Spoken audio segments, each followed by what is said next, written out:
Good morning. Good morning. We are extremely pleased that you are here. It is good to come together for the purpose of co-creating. Do you agree? Yes. You are enjoying your expanding desire? Yes. Unfulfilled desire not a problem anymore, yes?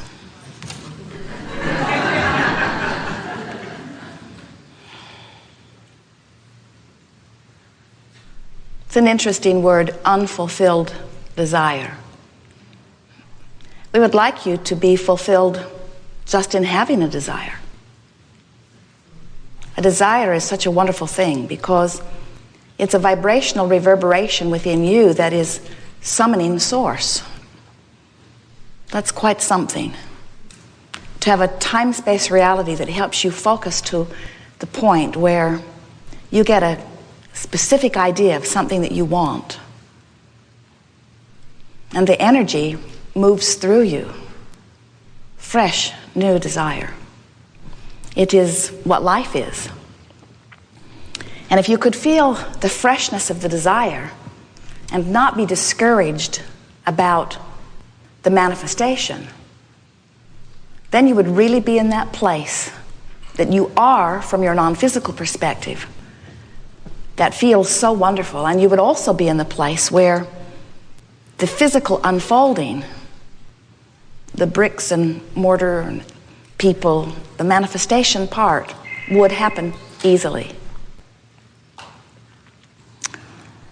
When you are unhappy about something that you desire not yet being there, so that your awareness is more about the absence of it than it is about the anticipation of it, it slows things down so much. When you are eagerly anticipating, that's a bit much. When you are eagerly anticipating the unfolding of something, now you're right there in that balanced place. We call this gathering the art of allowing, and it is really speaking toward that balancing within you, because everything that you live is about your vibrational stance, is about your point of attraction. And your point of attraction is only about the vibration that you are offering, the thoughts that you are thinking. And the way you feel is your indication of all of that.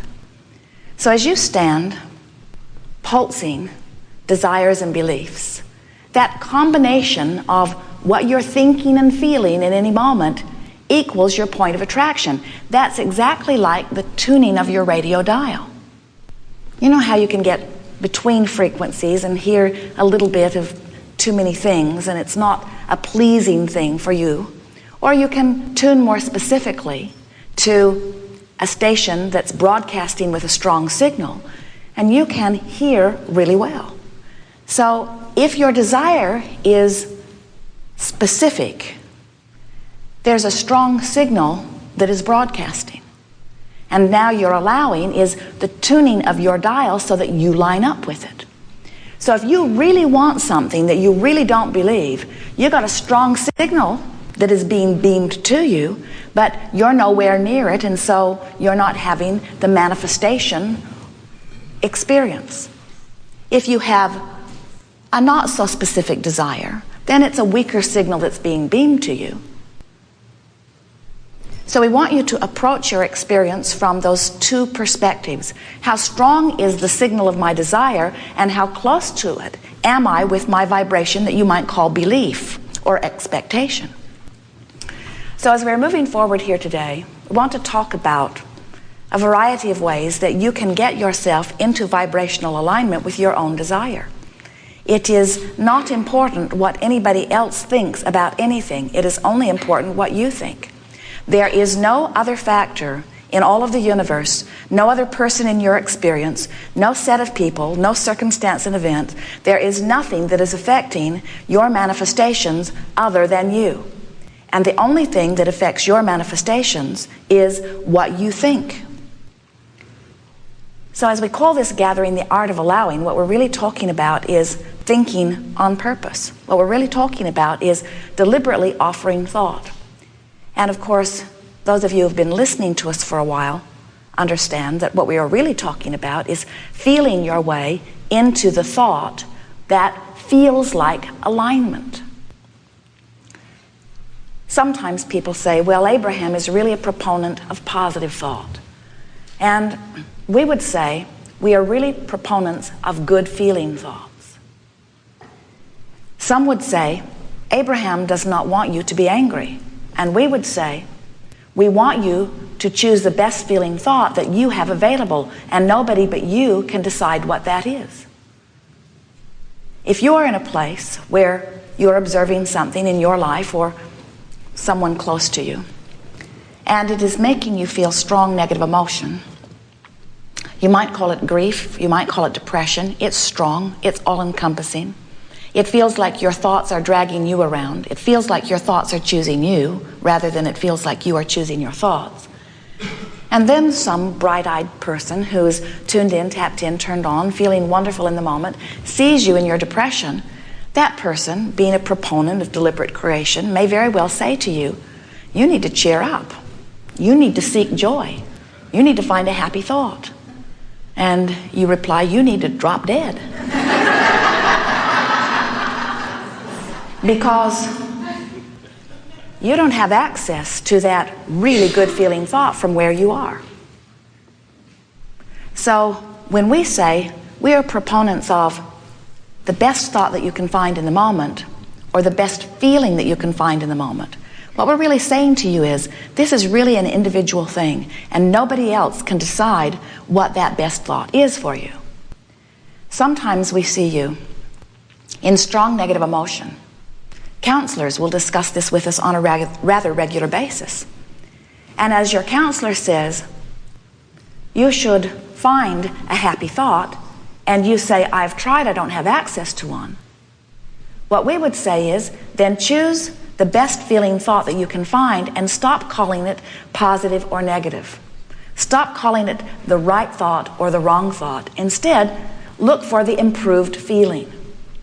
So what we're getting at here is, in the midst of strong depression, being angry could very well be an improved thought or feeling.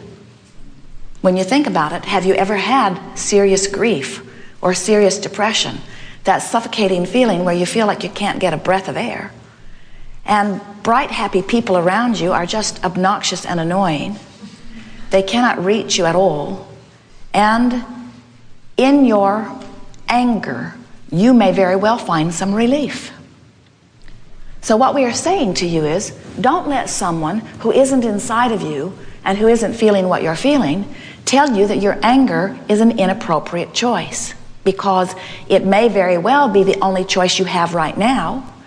And you gotta admit, it feels better to be angry than it does to feel that overwhelming grief.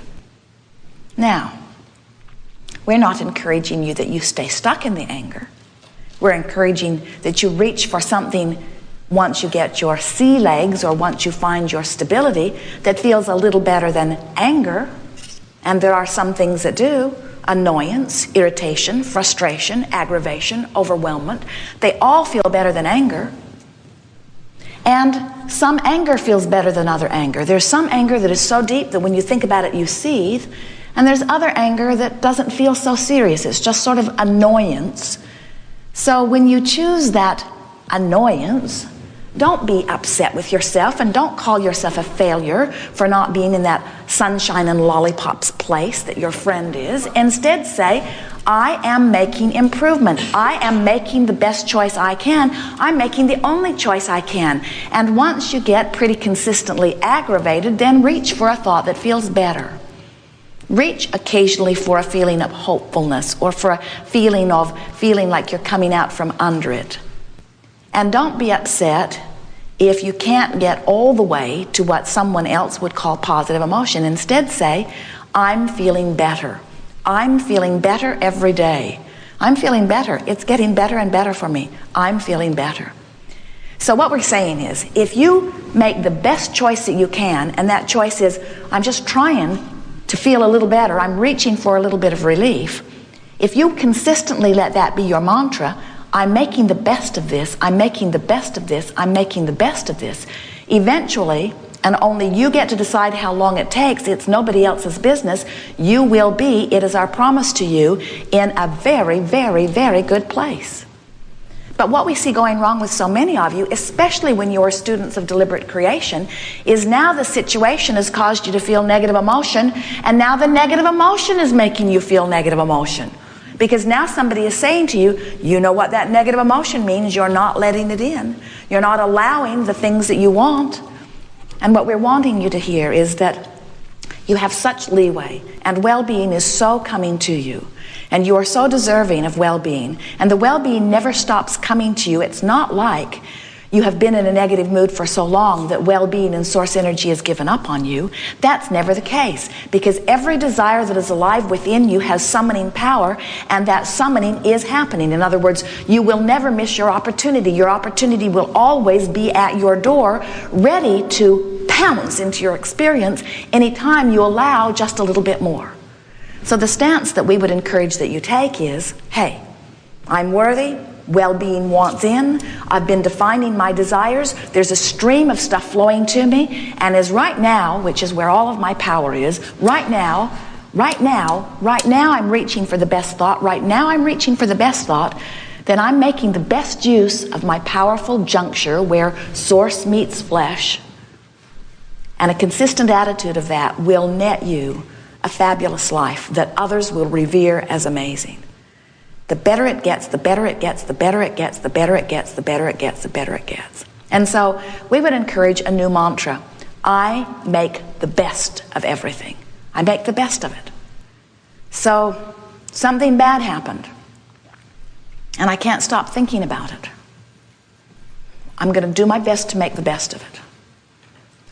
I'm going to do my best to not think about it. I'm going to try to find some other thought that feels better. And when I do, and when I feel the relief of it, I'm going to announce to myself, hey, that works.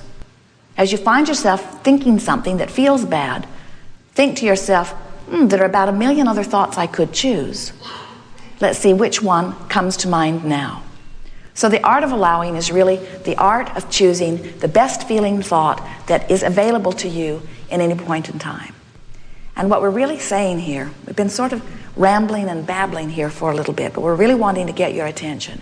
We want you to decide that you are the creator of your experience, and nobody else can be inside of you and feel the guidance system that is within you. Nobody knows the progress you made. Nobody but you knows that that anger was a good choice. And then nobody but you knows that the frustration was a good choice. Nobody but you knows the relief that you're feeling, because nobody but you knew where you were. And nobody but you can tell where you are. And nobody but you really knows where you want to go. Nobody but you and all that is source. So when you decide that nothing is more important than that you feel good, you've really given yourself the key. But we would like to even soften those words a little bit and say, nothing is more important than that I feel as good as I can feel. Or nothing is more important than that I feel a little better. Nothing is more important than they make the effort, the best effort that I can make about feeling good.